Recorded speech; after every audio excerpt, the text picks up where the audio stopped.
اس کے نمبر بن جاتے ہیں. وہ انڈیا کے سامنے اس کے جو ہے نا پھر نمبر بن گئے کہ بھئی دیکھ لو میں اپنے ملک کی اسمبلی میں تمہارے لیے دفاع کرنے کے لیے تیار ہوں، تمہارے لیے لڑنے کے لیے بھی تیار ہوں اور مرنے کے لیے بھی. کیونکہ ایسا آدمی تو مرے گا تو وہ تو مرتد ہی کہلائے گا نا، کہ جو قوم کا وفادار نہیں ہوتا، دشمن کا وفادار ہوتا ہے، وہ مرتد ہوتا ہے. جو قوم کے لیے مرتا ہے، لڑتا ہے، وہ شہیدوں میں اس کا نام آتا ہے. تو ان کو تو شہیدوں میں تو نہیں گنا جائے گا کہ اگر یہ اس حالت میں مر جاتے ہیں. تو کچھ چیزیں ایسی ہوتی ہیں کہ جو مطلب ہے کہ احساس قسم کے معاملات، ان میں ہر آدمی کو مداخلت کرنی نہیں چاہیے، بلکہ ہر آدمی کو بڑھ چڑھ کے حصہ نہیں لینا چاہیے، کیونکہ وہ کچھ معاملات ایسے ہوتے ہیں کہ جو بہت ضروری ہوتے ہیں اور جو حکومت کے ہی کرنے والے ہوتے ہیں. ایک عام آدمی کی اس میں مداخلت جو ہے وہ اچھی بھی نہیں لگتی. رہ گئی بات کہ جی اس کے لیے جو ہے نا وہ گورنمنٹ نے کابینہ میں جو ہے نا وہ بل پاس کر لیا. تو دیکھیں یہ چیزیں جو ہے نا یہ پہلے بھی حکومتیں کرتی آئی ہیں، کوئی آج نئی بات نہیں ہے کہ اس حکومت نے پہلی دفعہ کیا ہے. آپ کو یاد ہوگا کہ وہ پچھلی حکومتیں جو تھیں وہ ان کی اگر اوسط آپ نکالیں ایک سال میں تو وہ ترمیم جو ہے وہ آرڈیننس جو ہے وہ 119 آرڈیننس پر ایئر وہ لوگ پاس کرتے تھے. وہ تو کبھی نہیں بتاتے تھے کسی کو کہ ہم نے کیا پاس کیا ہے. اب آپ اسی طرح دیکھ لیں، ختم نبوت کا بل انہوں نے پاس کیا، سارا کچھ کر لیا، اسمبلی سے صرف منظور کروانا رہ گیا تھا، جو کہ لاسٹ ٹائم پہ ہوتا ہے. تو اس میں بھی دیکھیں کہ انہوں نے کتنا دھوکے سے، وہ غفور حیدری صاحب بھی اس میں بل انہوں نے بھی سینٹ سے پاس کروا لیا تھا JUI کے. ادھر سے نون لیگ نے بھی جو ہے نا بل پاس کروا دیا تھا. راجہ ظفر الحق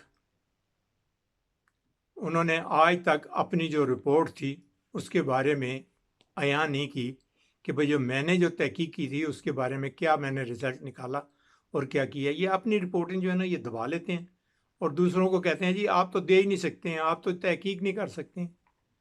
بھئی تم نے جو تحقیق کی تھی یا کچھ کیا تھا تو اس پہ کوئی امپلیمنٹ ہوا؟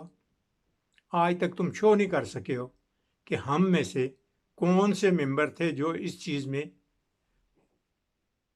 سب سے آگے آگے تھے کہ یہ ختم نبوت کا بل جو پیش کیا گیا تھا اس میں کون لوگ ملوث تھے. اسی طرح آگے آپ دیکھیں کہ ان لوگوں نے پہلے کوئی کام نہیں کیا کہ کئی رپورٹیں آئی ہیں جو کہ یہ دبا جاتے تھے. اب اگر ایک رپورٹ سامنے آنا شروع ہو گئی ہے تو یہ اس میں بلکہ نکتہ چینیاں کرتے ہیں اور پھر صرف ایک اپنے نمبر ٹانگنے کے لیے باتیں بنانا شروع ہو جاتی ہیں. ابھی تک اس گورنمنٹ نے، آپ یہ دیکھیں کہ میں ایک اور بات کرنے لگا کہ ختم نبوت کے بارے میں انہوں نے بل پاس کروانا تھا، وہ ناکام ہوئے. پھر یہ کہہ رہے ہیں جی کہ نیب کا بل جو ہے اس سے دوبارہ نئے سرے سے جو ہے نا اس پہ تحقیق کی جائے اور نئے سرے سے اس کے لیے کوئی اس میں سے جو چیزیں نکالنے والی ہیں وہ نکال لیں. یہ کہتے ہیں جی کہ ہمارے پاس اکثریت نہیں تھی، پیپلز پارٹی کہتی ہے ہمارے پاس اکثریت نہیں تھی. نون لیگ کے پاس اکثریت تھی. بھئی 18ویں ترمیم جب آپ لوگوں نے کی ہے، اگر اسی کے ساتھ نیب کو بھی اٹیچ کر دیتے تو 18ویں ترمیم آپ لوگوں نے پاس کر لی تھی تو یہ نیب والا مسئلہ بھی آپ کر سکتے تھے. لیکن کیونکہ اس ٹائم بھی ایک دوسرے کی ٹانگ کھینچ رہے تھے تو اس لیے کہہ رہے تھے کہ میں تو نکل گیا، اس کی باری ہے. تو ایک دوسرے کی باریاں یہ لگا رہے تھے. کیس بھی ان لوگوں نے خود ہی بنائے ہوئے ہیں، زرداری پہ نواز شریف نے بنائے ہیں اور نواز شریف پہ زرداری نے بنائے ہوئے ہیں. یہ ایک دوسرے کو اس ٹائم کہتے تھے کہ تو مولوی ہے تو وہ اس کو کہتا تھا تو چور ہے.